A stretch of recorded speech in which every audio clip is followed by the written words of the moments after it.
Meu nome é Camila. Eu sou uma das pessoas responsáveis por trazer e divulgar a utilização de antivirais, tratamento de felve no Brasil. E o motivo pelo qual eu resolvi agora criar esse canal é para contar um pouco da história, né? Para todo mundo saber como esse movimento começou, para divulgar informações, porque felve é uma doença muito cruel. Gatos que têm felve têm doenças muito terríveis e comorbidades muito terríveis. Para divulgar informações certas, a verdade é que, infelizmente, a gente conhece muito pouco sobre felve ainda.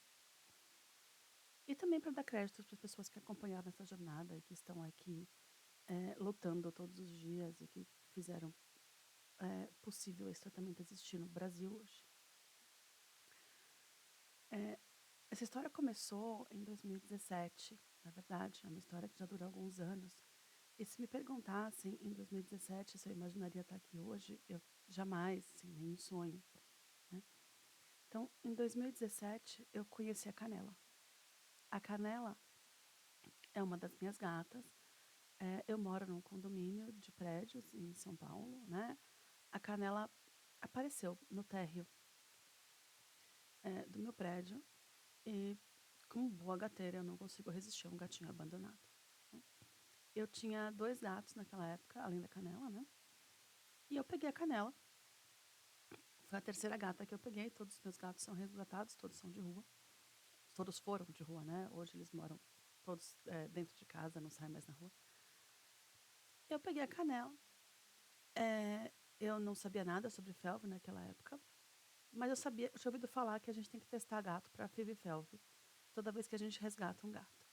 Então, eu mantive ela isolada num quarto e no dia seguinte levei ao veterinário e ela veio positiva para felve. E ela estava grávida. E aí, num primeiro momento, eu vou dizer que eu nem fiquei tão assustada quanto eu deveria ter ficado com esse diagnóstico. Basicamente porque eu não entendia nada de felve mesmo, né? Então, aquilo era um vírus, eu sabia que tinha vacina, eu vacinei os meus outros 2 gatos, mantive a Canela isolada, né, até a segunda dose da vacina. A Canela estava grávida, né? Ela teve os filhotinhos. E nesse meio tempo eu levei ela em 3 ou 4 veterinários e todos eles me disseram a mesma coisa, que não tem o que fazer, né? A gente tem que proporcionar uma boa qualidade de vida ao animal e basicamente rezar para que ele não desenvolva a doença. E foi o que eu fiz, né? Meu primeiro choque de realidade de quão cruel a felve pode ser foi quando a Canela teve os filhotinhos. Eram 5 filhotinhos, 3 nasceram mortos. Eles não nasceram mortos exatamente, mas eles morreram logo em seguida. Que foi o que eu entendi, o quanto a felve é cruel, especialmente para filhotes. Bom, os 2 gatinhos que ficaram comigo tinham felve, né? E eles cresceram e ficaram super bem até 1 ano. Quando eles tinham mais ou menos 1 ano, os 2 desenvolveram linfoma. Esse foi meu segundo choque de realidade em relação à felve. E aí eu acho que todo mundo que tem gato felve faz, né? Que é primeiro levar em veterinário, procurar uma opinião de especialista, alguém que te diga que tem alguma coisa a ser feita. Eu não encontrei, né? Me disseram que a gente tinha que fazer químio, mas ninguém me deu nada de esperança. E aí, na sequência, eu fiz a segunda coisa que provavelmente todo tutor de gato felve faz, que é entrar no Google e começar a pesquisar loucamente sobre felve. E eu sou rata de Google, né? Eu sempre fui, eu gosto de ler e tal. E aí, depois de algumas noites em claro, algumas pesquisas, eu achei um estudo de 2012 em que eles estavam usando raltegravir para tratar gatos felve. O estudo era feito somente com 7 gatos. Esse estudo ficou famoso, depois eu coloco o link para todos vocês. E é baseado nesse estudo que eu comecei, né, a pensar em administrar raltegravir para os meus gatos. Então, nessa época, o Mingau, que é um dos da Canela, estava com linfoma. A Milha, eu acho que ainda não estava, ela desenvolveu logo depois. E a primeira coisa que eu fiz, toda feliz, até um pouco ingênua, foi chegar no oncologista que estava tratando o Mingau. Um oncologista chefe da equipe de um hospital super renomado aqui de São Paulo. Eu cheguei lá com o meu gato, com o estudo impresso na mão, para perguntar o que ele achava e tal. E ele basicamente me tratou como se eu quisesse curar câncer com suco de limão. E aí, esse foi o meu primeiro contato com uma realidade que depois eu entendi que é muito mais comum do que a gente espera, né? Eu não sei, eu como tutora de gato, né? Não como só como, né, são os meus filhos. Então eu espero que quando eu leve meu gato no veterinário, ele esteja disposto a achar uma solução comigo ou achar um caminho comigo. E a verdade é que eu só encontrei uma veterinária que faz isso. Eu vou falar dela daqui a pouco. E aí eu saí de lá, tipo, arrasada. Eu terminei o primeiro ciclo de quimio do Mingau e falei, eu vou mudar de veterinário, porque não tem condição. Né? E o que eu entendi nesse primeiro estudo do Raltegravir?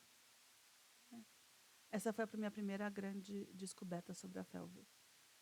O vírus da FeLV, ele proporciona mutações nas células que causam câncer. Né? Então, ele é um vírus oncogênico. Então, o que eu entendi foi o seguinte, quando o nosso gato desenvolve linfoma e ele começa a quimioterapia acaba com o sistema imunológico dele. E aí, o vírus da FeLV, que já era, né, já estava ativo, ele está propiciando o linfoma, acaba com o gato. Então, na melhor das expectativas, eu tinha 3 meses de vida com o Mingau. E aí, mesmo com a recusa em olhar o estudo, não é recusa em receitar nada, tá, gente? Desse primeiro oncologista, eu resolvi, por minha conta, entrar com o Raltegravir. O Raltegravir, esse estudo falava em dose de entre 20 e 40 miligramas por gato, não por peso, não por entre 20 e 40. Que era uma dose segura. E eu resolvi entrar com 40 miligramas por minha conta e risco. Então, eu pedi para uma amiga minha veterinária fazer uma prescrição. Na época eu comprei uma caixa, ainda existia a Raltegravir no Brasil, era o Isentress, numa farmácia especializada aqui de São Paulo. Eles entregaram no dia seguinte, foi tudo certinho. Eu comprei cápsulas no Mercado Livre e eu fracionava os comprimidos na mão. Assim, isso era tão caseiro quanto isso. E o Mingau, surpreendentemente, viveu. O Mingau tinha uma expectativa de 3 meses. Ele teve uma remissão completa no primeiro ciclo. Eu comecei o Raltegravir junto com a quimio, basicamente. E o linfoma dele não voltou até o dia que ele morreu. O Mingau morreu de destino. Ele engoliu uma bola de pelo na semana pós-químio, 1 ano e meio depois. Demorou para ser diagnosticado. Foi operado. O Mingau era sangue B. Para as pessoas que têm gatos, sabem que é um tipo raríssimo de sangue de gato. E ele morreu, na verdade, porque ele não conseguiu se recuperar da cirurgia. Então, a gente conseguiu até achar uma bolsa para ele. Fizemos transfusão, mas o hematoma dele continuava caindo e ele acabou falecendo. Então, eu acho que é isso, né? Mas ele morreu sem linfoma. Né? São aquelas coisas que a gente não explica, às vezes acontece, né? E aí, eu continuei dando Raltegravir para a Canela. A Milly, que era a irmãzinha do Mingau, ela desenvolveu um linfoma que era tão agressivo, mas tão agressivo, mas tão agressivo, que não respondeu a nada, nenhuma quimio. Então a menina morreu há muito pouco tempo, muito antes do Miguel. E eu continuei com o raltegravir para canela. E eu passei alguns veterinários até conhecer a Fernanda Coelho. A Fernanda Coelho é a única veterinária que eu conheço, mesmo hoje, depois de muitos anos e muito mais experiência com FeLV e antivirais e tratamentos com veterinários e muitos relatos de gatos e tutores e veterinários. E a Fernanda é a única veterinária que eu conheço que não desiste do paciente. Ela literalmente procura todas as opções possíveis. E ela é a primeira que te fala quando não tem mais jeito. Sem contar que a mulher é um gênio, né? Mas essa atitude dela em relação aos pacientes, em relação aos tutores, faz absolutamente toda a diferença quando você está tratando um filho com FeLV. Quando eu conheci a Fernanda Coelho, eu conheci por conta de uma outra gata que eu tive. E eu estava muito acostumada a chegar nos veterinários e falar sobre o raltegravir, mas explicar sobre o raltegravir, não discutir sobre o raltegravir. Porque os veterinários não conheciam.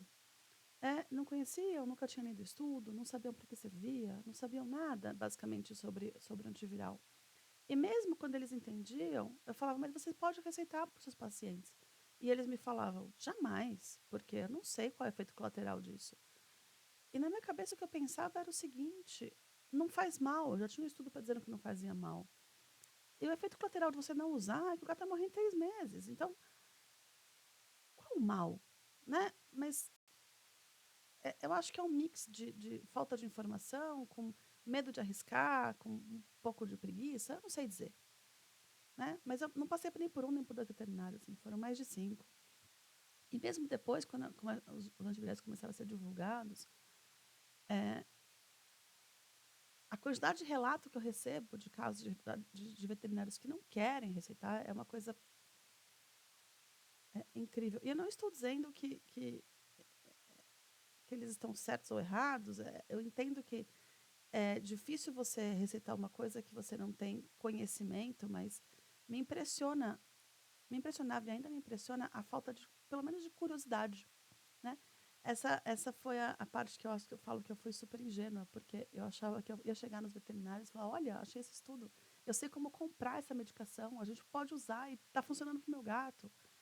E eles iam falar, nossa, que máximo, me explica mais. E, na verdade, o que eles falavam era, não enche meu saco, eu tenho mais o que fazer. E eu com ele por causa de uma outra gata que eu tive.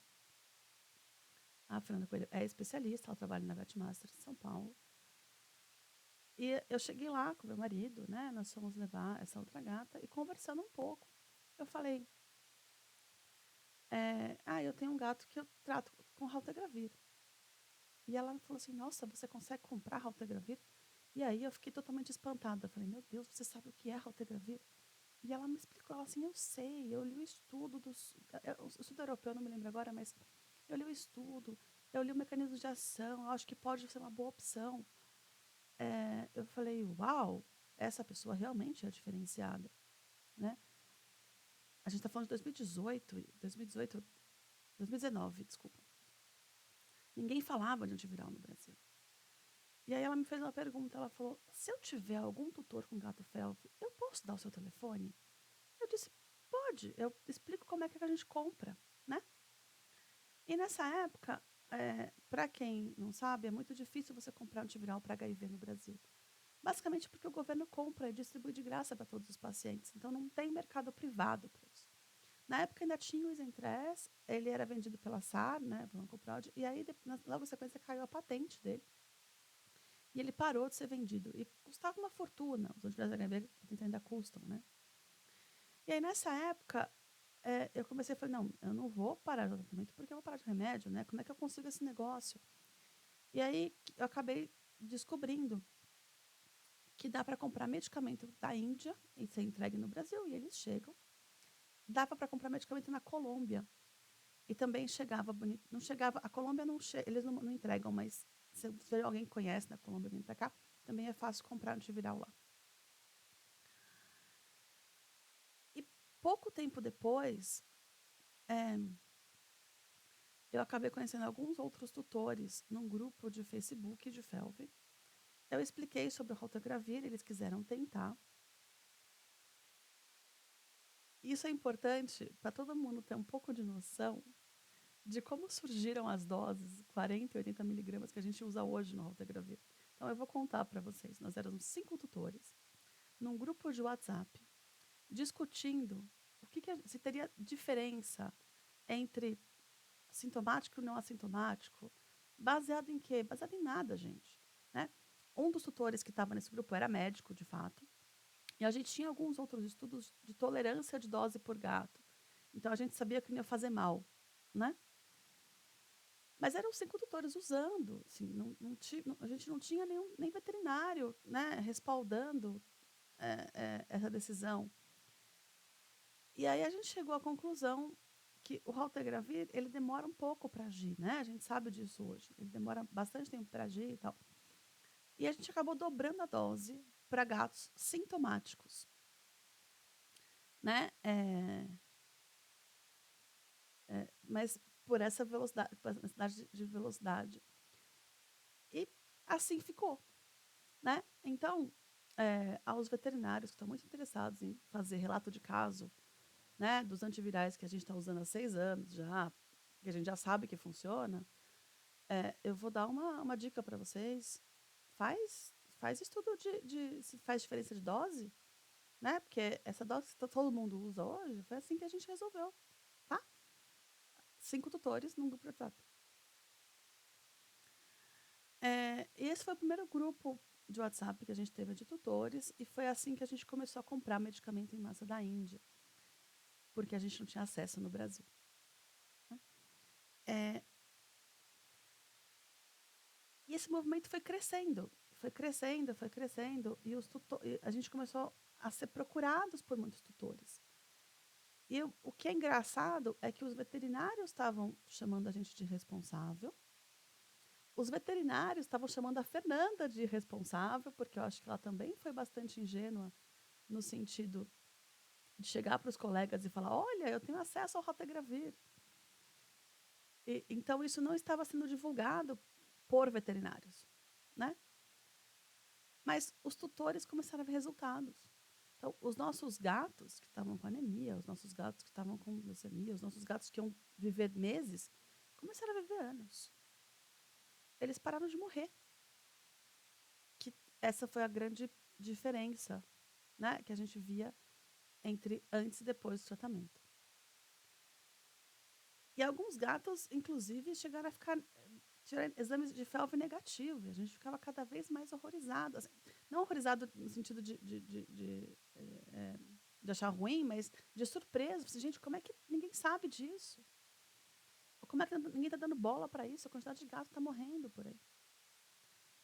E aí a minha, né, outra grande decepção foi com os veterinários oncologistas. 100% dos veterinários oncologistas que vieram através do grupo falavam, quando chegava na oncologia de fazer quimioterapia, 100% falava, tem que descontinuar o antiviral. Porque se descontinuar o antiviral, eu não sei o que vai acontecer, então eu não quero. Alguns deles chegaram a recusar tratamento por conta do antiviral. O que é uma coisa bizarra. E aí, por que me foi uma surpresa isso? Porque felv estimula o aparecimento de câncer. Então, uma quantidade insana dos gatos tratando câncer tem felv. E aí eu achei, na minha ingenuidade novamente, que os oncologistas iam ser os primeiros a ficar super empolgados com essa novidade. Porque a gente estava dando tempo para os gatos. Eles conseguiriam viver mais, eles conseguiriam responder aos tratamentos. E foi justamente o contrário. E aí, pesquisando um pouquinho mais, eu descobri que a mesma coisa aconteceu com HIV. Então, nos primeiros, o HIV é um vírus muito próximo do vírus da felve. Estruturalmente falando, eles são de famílias muito parecidas. E nos primeiros anos do HIV, os oncologistas humanos também pediam para descontinuar o antiviral durante a quimioterapia. E aí, para surpresa de ninguém hoje, né, as pessoas morriam mais. Mas eu entendi que esse processo ele é assim mesmo. Então, existe uma resistência muito grande ao desconhecido. E eu tenho certeza que existe uma razão para isso, né?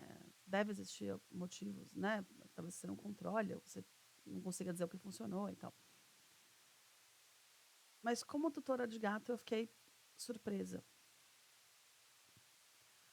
com essa recusa e essa falta de interesse. Né? Mas, enfim, e aí o grupo foi crescendo, os gatos começaram a parar de morrer. A Fernanda Coelho ela é espetacular e assim, ela acompanha a gente em todo o processo, ela busca alternativas e ela busca entender mecanismos de ação. A consulta com ela é uma coisa assim, impressionante, né? Você vai lá e ela te conta como é que as coisas agem, por que funciona, por que não funciona. E é um nível que assim, eu nunca vi em nenhum outro veterinário. E aí, como o tratamento começou a surgir efeito, e os gatos começaram a viver, né? E a ter qualidade de vida, surgiu a necessidade da gente ter um exame que pudesse medir a carga viral. Então, por que não existia exame de carga viral de FeLV há 5 anos atrás? E é claro que não. O gato morria, você vai fazer carga viral para quê? Para curiosidade? Porque não tinha tratamento. Né? Que diferença faz se a carga viral está alta ou está baixa? Ele tem fé, vai morrer, ponto. Né? E com a difusão desse tratamento, a gente viu, por pressão, até da própria Fernanda Coelho, mas a gente viu surgir o teste de carga viral de FeLV. E é esse teste que a gente usa hoje, tá? Para medir a carga viral dos nossos bichinhos. E aí, alguns anos se passaram, a cadela continuava bem, assintomática. Afinal de contas, né, isso tudo começou porque eu queria ter mais tempo com a minha gata, né? A canela continuava bem e a gente começou a medir a carga viral da canela. E a carga viral da canela começou a subir. Depois de 3 anos usando o Raltegravir. E a gente começou a notar que isso estava acontecendo mesmo. A carga viral dos gatos começava a subir depois de 2 a 3 anos. E aí eu voltei para minha mesa de estudo. E isso foi em 2021.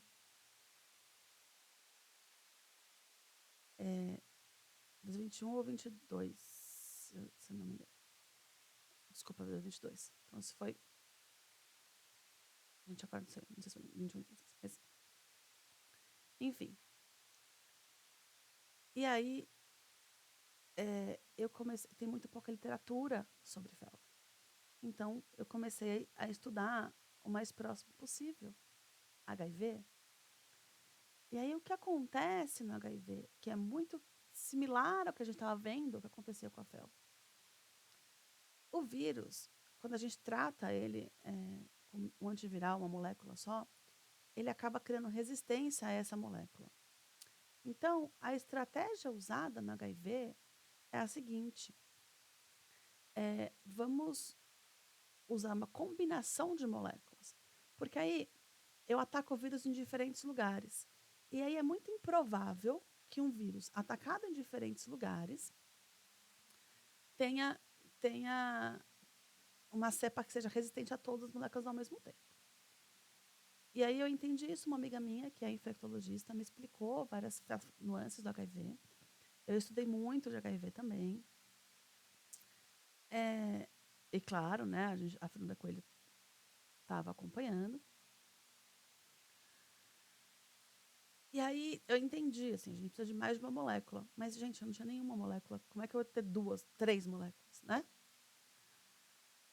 E aí, estudando muito, o dolutegravir,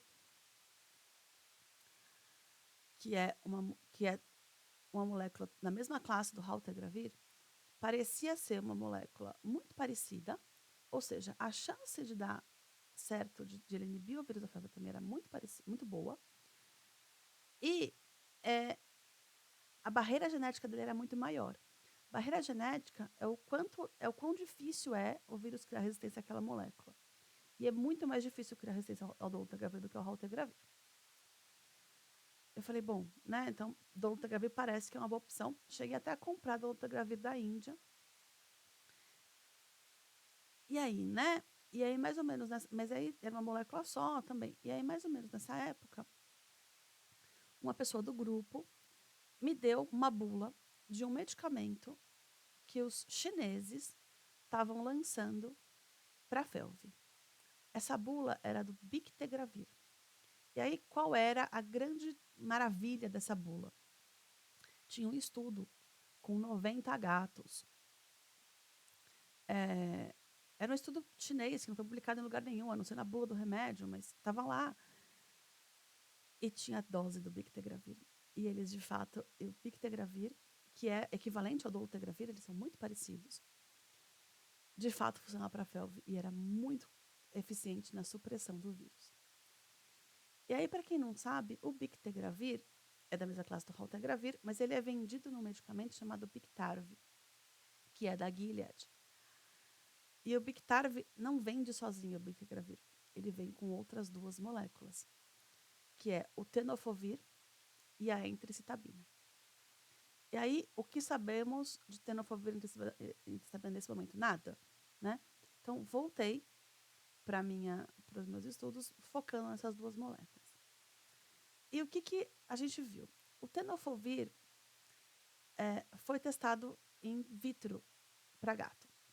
Então, antes daquele primeiro estudo, que testaram o raltegravir em alguns gatos e viram que o raltegravir era eficiente, fizeram outro estudo com 4 moléculas in vitro, que é basicamente quando você coloca a molécula dentro de um tubo de ensaio e vê se ela é eficaz ou não contra o que você quer ver e se ela causa dano celular ou não. E aí, esse estudo tinha raltegravir e tinha tenofovir. Só que tinha a primeira formulação do tenofovir, que era o tenofovir fumarato. E o Bictegravir vinha com tenofovir alafenamida. Então, a primeira coisa era ver se o tenofovir, mesmo que seja fumarato, era tóxico ou não.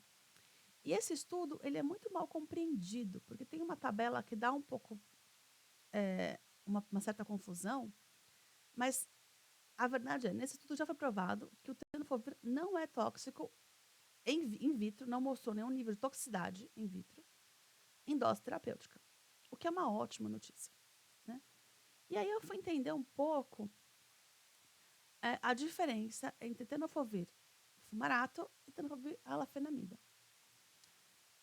E o tenofovir fumarato e a alafenamida são muito parecidos. A diferença é que o tenofovir fumarato ele é muito pouco solúvel. Então, para o medicamento fazer efeito, não é que ele é pouco solúvel, ele é pouco permeável para as células, perdão, gente. Para o medicamento fazer efeito, ele tem que estar onde o vírus se reproduz, que é dentro da célula do gato. E aí, como ele era muito permeável, as células do gato, ela absorve as coisas devido à diferença de concentração, né? Então, como ele era muito pouco absorvível pela célula, eu precisava ter uma dose do medicamento muito grande na corrente sanguínea para que uma parte desse medicamento pudesse ser incorporado na célula. E aí, o tenofovir alafenamida resolvia isso. Então, a diferença entre os dois tenofovires estava, na verdade, na parte não ativa do medicamento. Porque o alafenamida, como ele é muito mais permeável, você acaba precisando de uma dose muito menor dele para que ele faça efeito. Aí eu falei, bom, ótimas notícias, né? Mas a gente ainda tem um problema que isso nunca foi testado em gato vivo. E aí, quando uma coisa nunca é testada em gato vivo, você tem um indício que ela pode não ser tóxica, mas na prática, você não tem como saber o que vai acontecer quando você vai com o seu gato. E eu não queria arriscar, obviamente, né? Afinal de contas, eu sou louca pelos meus filhos, pelas canelas, né? E aí eu achei um estudo que ainda estava em andamento na Universidade de Chicago, que era para FIV, não para FeLV.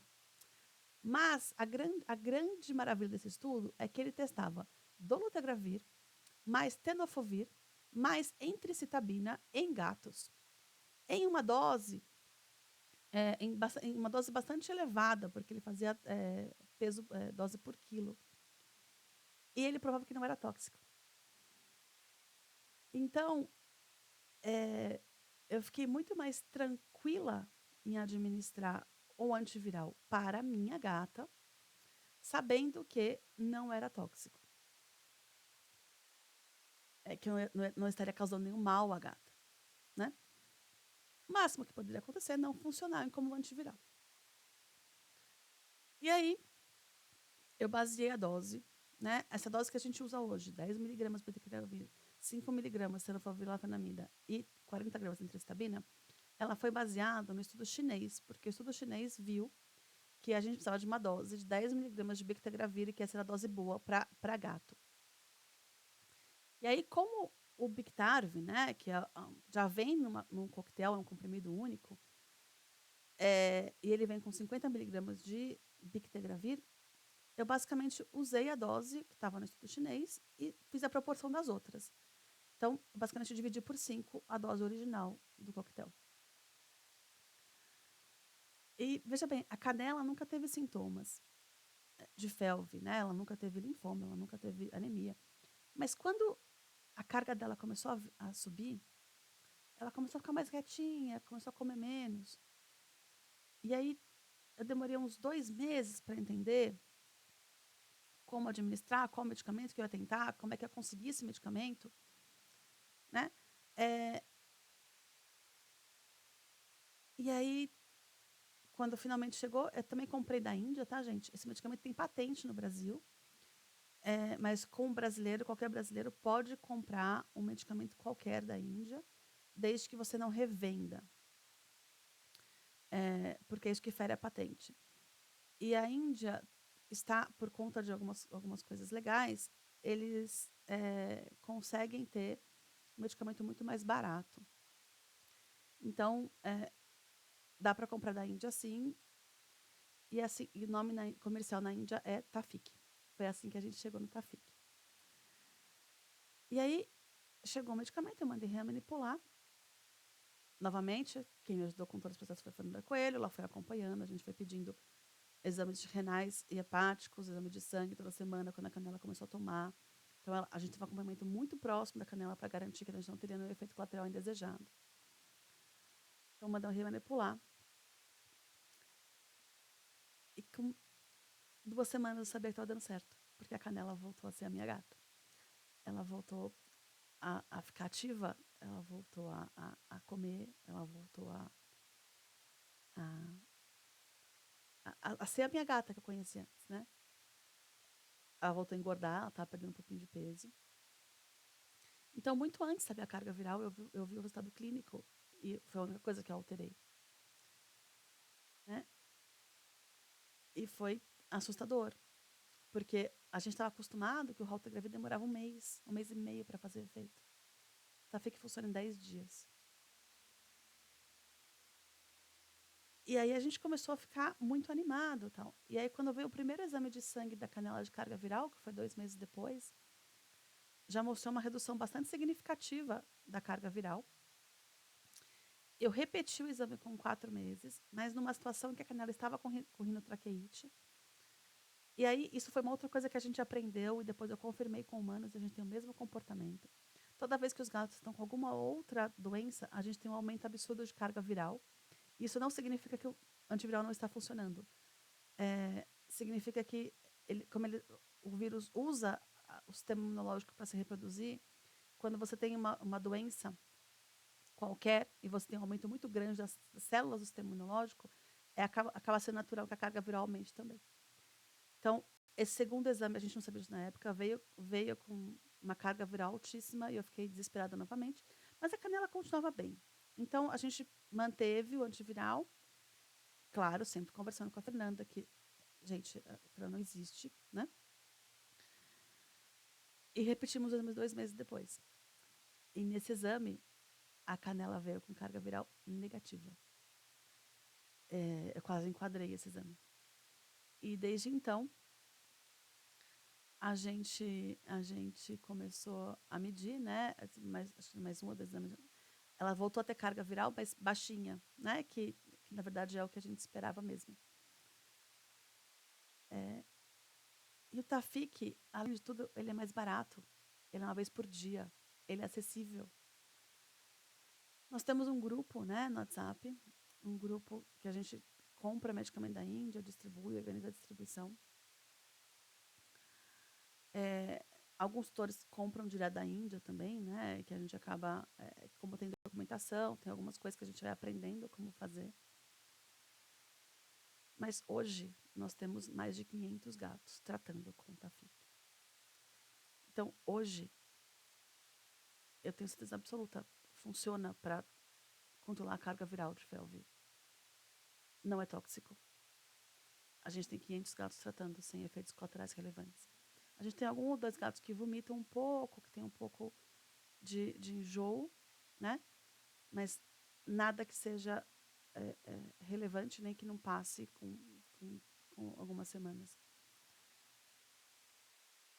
E é uma alegria contar isso. E aí, quando os tutores começaram a ver que funciona, isso aqui virou uma loucura, né? As pessoas começaram a ligar e todo mundo quer entrar no grupo, quer usar o Tafic, quer tratar o gato, e eu entendo. Mas também começou uma pressão para os veterinários. Então, hoje, os veterinários começaram a falar de antiviral. Os veterinários começaram a usar, os veterinários começaram a falar de Tafic. Não porque eles acordaram um dia e falaram, nossa, que legal, né? Podemos ter uma alternativa. Mas porque os tutores começaram a ir para as clínicas e falar, eu quero usar no meu gato. Tem uma alternativa e eu quero testar. Existe uma chance e eu quero usar no meu gato. Então, essa pressão não veio dos veterinários, essa pressão foi ao contrário. Foram os tutores que começaram a pressionar para que fosse uma opção. E aí eu estou vendo um movimento hoje de um monte de veterinário fazendo live, promovendo estudo, né? Como se tivessem descoberto a América, né? Quando, na verdade, todos os que eu ouvi falar falavam que nós éramos todos irresponsáveis e que a gente deveria pensar no gato. Sim, a gente está pensando. Né? Então, a ideia de criar esse canal não é para centralizar as informações. Tá? Eu vou criar vários vídeos sobre tudo que a gente aprendeu sobre antiviral, sobre felve, para difundir um pouco dessa história, né? E para contar para todo mundo quem são as pessoas, quem são as pessoas que de fato estão lutando com essa doença horrorosa que a gente sabe. E é isso. Nos próximos dias eu vou começar a postar vídeos específicos com algumas informações que eu tenho certeza que todo mundo vai querer saber. Do tipo, como compra, né? Como é que eu leio hemograma, essas coisinhas, como é que eu trato. E é muita coisa para caber num vídeo só. Mas eu prometo que eu vou começar a postar essas informações para que elas fiquem públicas e para que cada vez mais pessoas possam ter essa opção de tratar os seus gatos. E é isso aí.